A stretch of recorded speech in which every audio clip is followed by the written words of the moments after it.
In the beginning, there was only empty space. Nothing existed. It was just God. An empty void of bliss, perfection, emptiness, pure meditation. How long this went on is unknown. Perhaps not even relevant. Billions of years, trillions of years, eternity. Concepts such as this didn't exist yet, weren't important. And at some point, again unknown, the first whisper of God happened. And God said, "Let there be light." And the age of stars were born. Trillions and upon trillions of stars born throughout the empty space of God.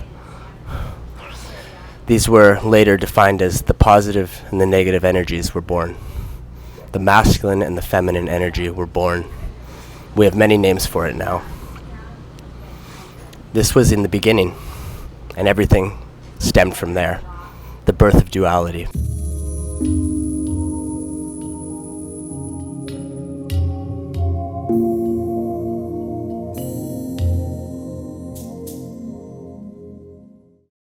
This video is an interesting one because it's I've never really done one like this, but a friend of mine, my friend Kyle Dow, sent me a prompt of questions to answer on video in the form of a myth. And I realized that you can really just share your perspective because anything spoken in word essentially boils down to a myth anyways. So I figured I'd just answer the question as I see it. The questions posed were, what is the world? What is life? Why are we here? And what are we doing? Pretty large questions that often go unanswered or uncontemplated because of the busyness of modern human behavior. Now, these are questions I ponder often, and my friend Kyle certainly ponders often, and many do. And these are the questions that help us to think bigger than ourselves and bring us out of our individual mindset that usually plagues us and causes a lot of suffering. So I could probably summarize all of this in one sentence, but it wouldn't really suffice. What is the world? What is life? Why are we here? What are we doing? I am really all these things. What is the world? I am the world. I am life. I am why I'm here. I am what I'm doing, but it doesn't mean much, nor will the rest of the dialogue to follow. But that's why we enjoy the stories and the myths, for the entertainment perhaps, and because it can sometimes change a perspective or give framing to something. I thought I would just start with talking about perspective, because that's in a big way what it really boils down to. In the Buddhist Eightfold Path, perspective is really the highest of the Eightfold Path, the main thing, right sight, right view. What you see the world as defines the rest of the intentions to come. Your actions, your speech, your intentions, all of this follows your vision, your perspective. So the question is, what do you see when you look at the world? What do you see when you look inside? Is there even a difference between the outside and the inside? All of these questions boil down to a simplicity of what you see based on where you are in your evolution, in your consciousness. Now, I thought I would start with one of my biggest insights to give some framing around the perspective I understand our universe to be. But I'll share a few of the major impactful perspective shifts that have changed my life, that changed my perspective, really, which is just another way of saying changing my life, changing my understanding of who I am. And I really believe that that is the question, and I'll repeat it. Who am I is the big question that people from all over the world in different spiritual practice pose. Who am I? Who am I? You know, what all of our relations define who we think we are, and it can be limited or it can be expansive. So expansive that it's almost boggling to the mind. In fact, it is boggling to the mind. It's beyond what the mind can hold, but it's not beyond what we can experience. But the first paradigm shift I ever really experienced was When I was 28 years old, I had lived a great childhood. As a skateboarder at that time, everything, my perspective at that time was just me and my board, and what's the next trick I can learn. In my 20s, I discovered business, and I started to identify as a businessman and shape my worldview around commerce and finance and business. But when I was 28, the biggest paradigm shift of all took place, and it's happened with the aid of the psilocybin, the mushroom. But in a journey with the mushroom, in one of my earliest journeys, I think it was my second journey, was my first time that I was extracted to a witness consciousness and a witness to the ego structure, which many people know as Brad. He has a whole story, including the first two periods of the life. The skateboarder, the businessman, there's a whole identity structure built around this, which is reinforced by the friends, the family, the society, the collective ego structure. And it was my first time ever really seeing that my ego was nothing more than a thought, an idea, a bundle of thoughts pieced together to create a story which fills the mind and basically almost like a pair of glasses envelops the whole perspective. So the whole world, answering that question, what is the world? The whole world is seen from the perspective of the ego, and that's how I had always thought the world was. Now, it's really hot out here. I'm in Zihuatanejo in Mexico, and it is scorching hot. But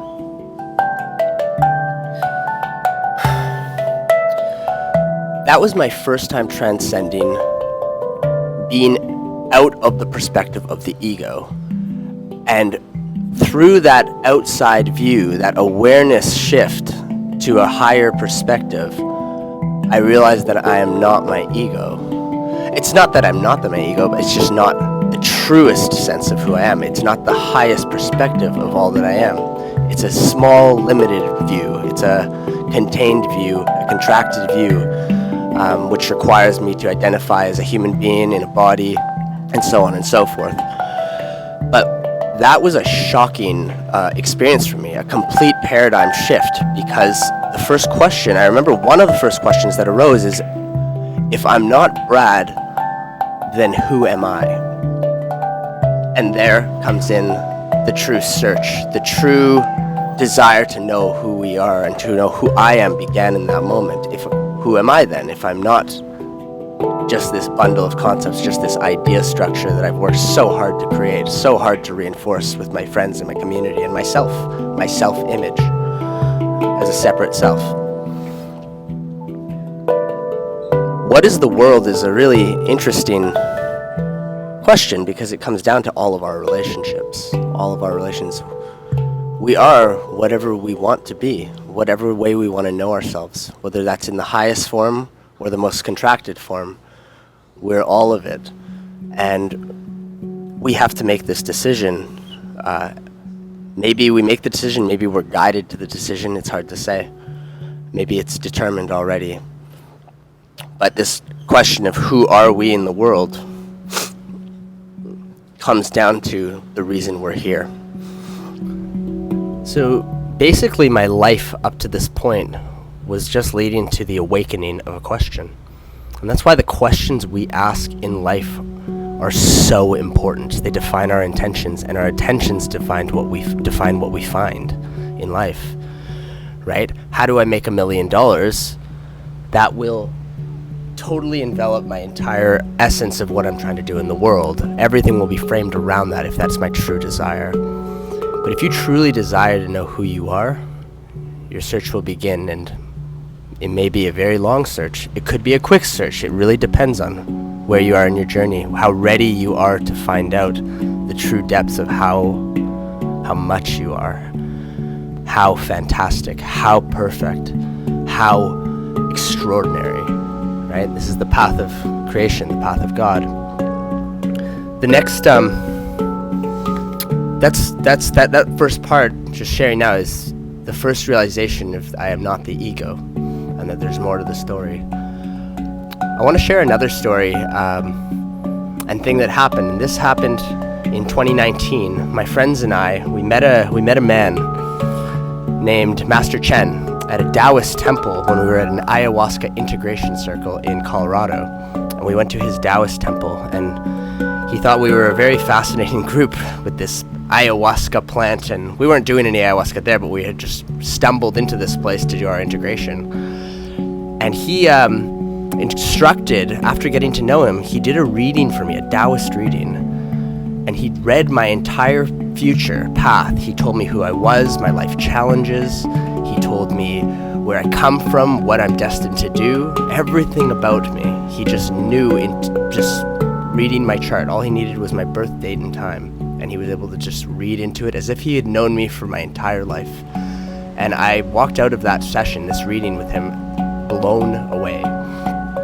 From here, he instructed me and my friends to form a company called Foundations, and we incorporated based on his instructions, based on the birth time and date of that he had instructed,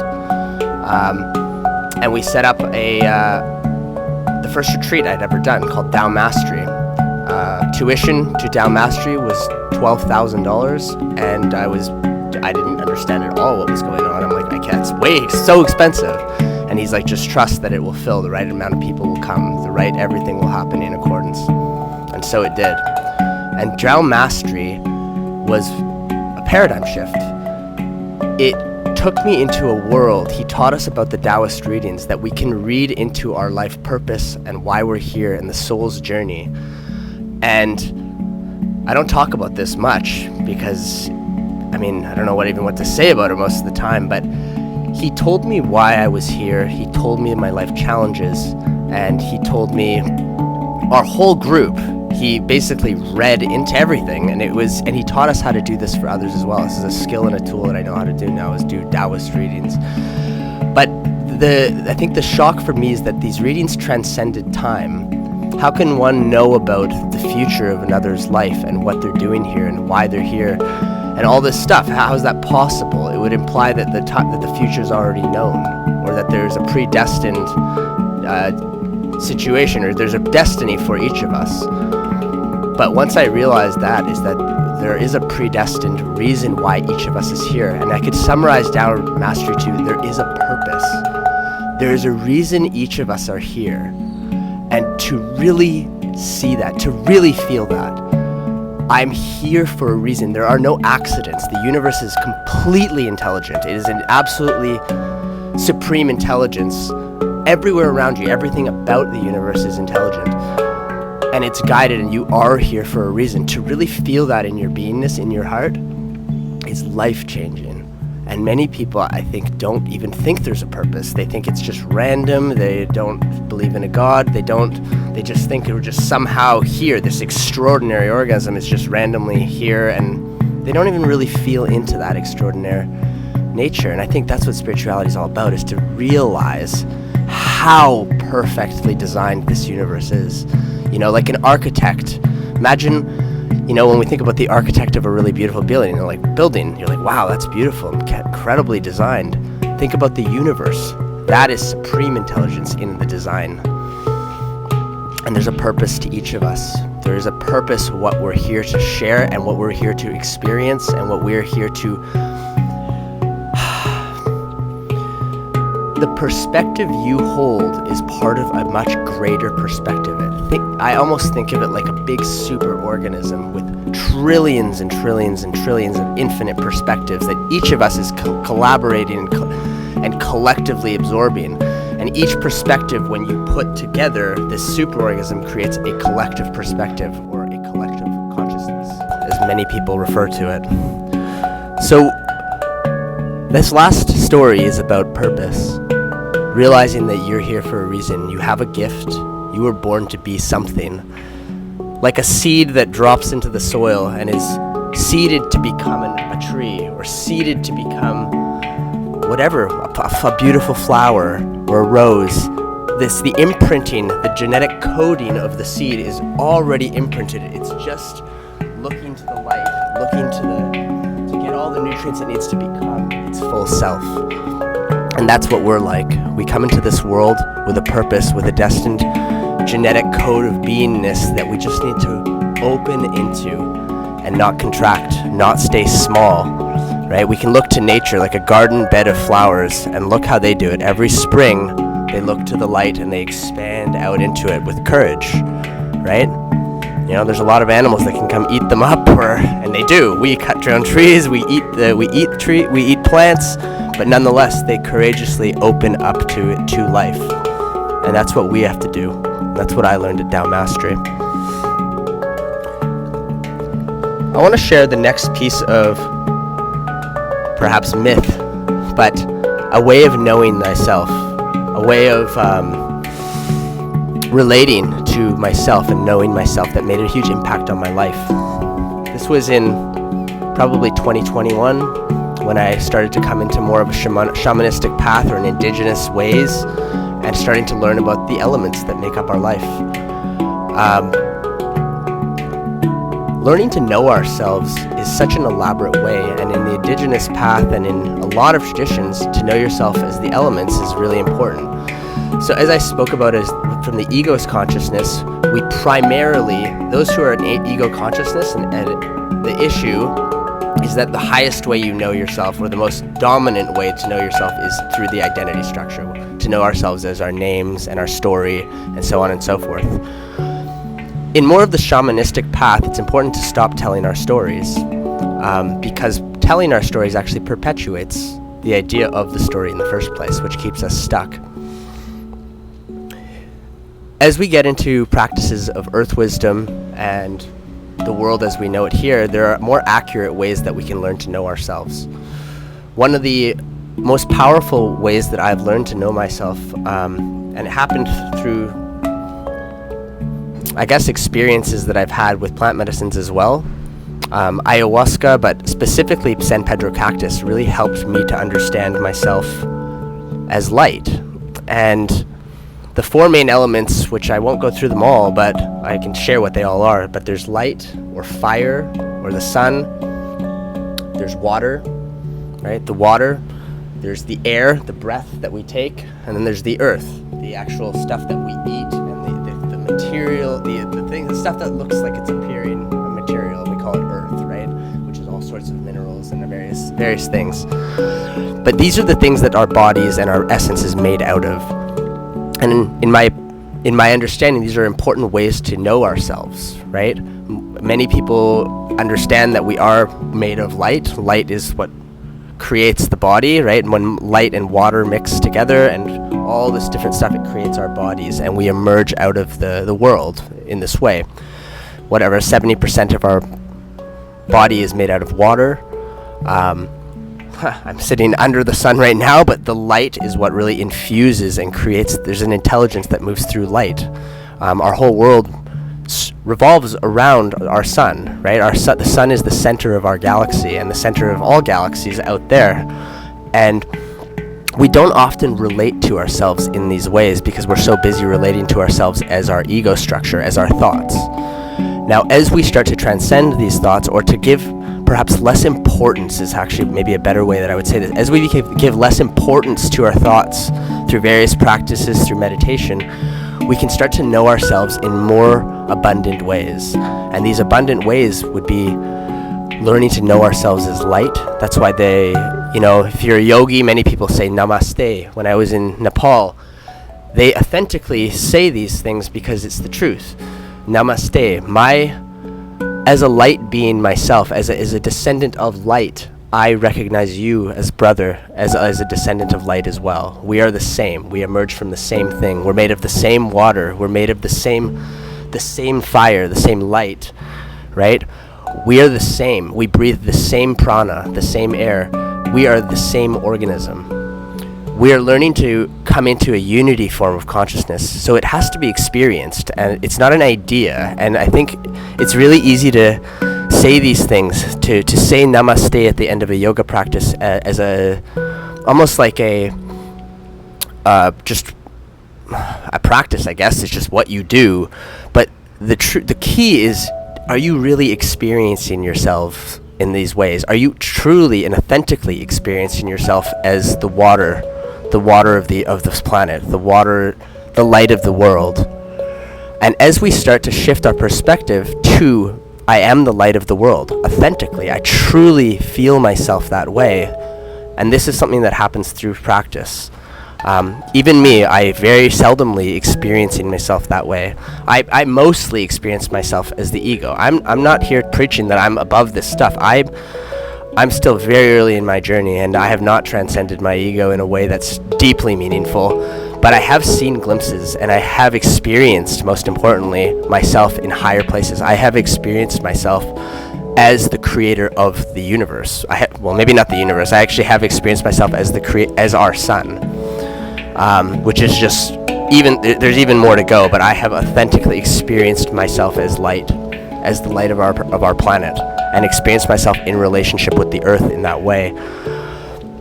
And it wasn't long lived, but it's happened a few times, and it's becoming more common. But mostly I'm of the ego consciousness still. But I want to learn more. I want to grow. And how better to grow than to know myself in greater ways. Water is the other one.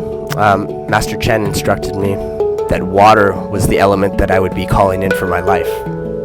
When you think life purpose, your weakest element is the waters. The water is the memory of our world. Water, even scientifically, they know that water carries the memory of creation. This is an advanced consciousness, a very, very advanced element. We call it an element, but it's really in Nepalese culture and in Hinduism, these are gods. They're not. It's important to start getting out of the idea of wanting to even referring to these as elements. They're actually they're consciousnesses that are extremely awake, really, and alive and powerful and knowing, and they work in humble ways. And we are these things. So as we learn to know ourselves as these things, we become open to this more fulfilling experience of our life and of who we are. So I think I'm going to leave it with those insights, and there are so many more. And I'll leave you with asking yourself these questions. What is the world? What is life? Why are we here? What are we doing? I believe we're here to evolve. We're here to find out who we are. We're here to experience and contribute to the collective consciousness, the collective perspective. And we have been here before, and we will be here again. But it's up to you to decide if these have any meaning to you at all, right? You might see this video. If you've made it this far in the video, you probably have some of these questions yourself, and I would encourage you to explore them, to contemplate them, and to look inwards and follow your highest desires, right? Osho, the great teacher, he says the most important thing you can do is be authentic, to authentically follow your desire. So whatever you really authentically desire, follow that. And if you follow that for long enough, it will lead you to liberation, whether it takes one lifetime or 100.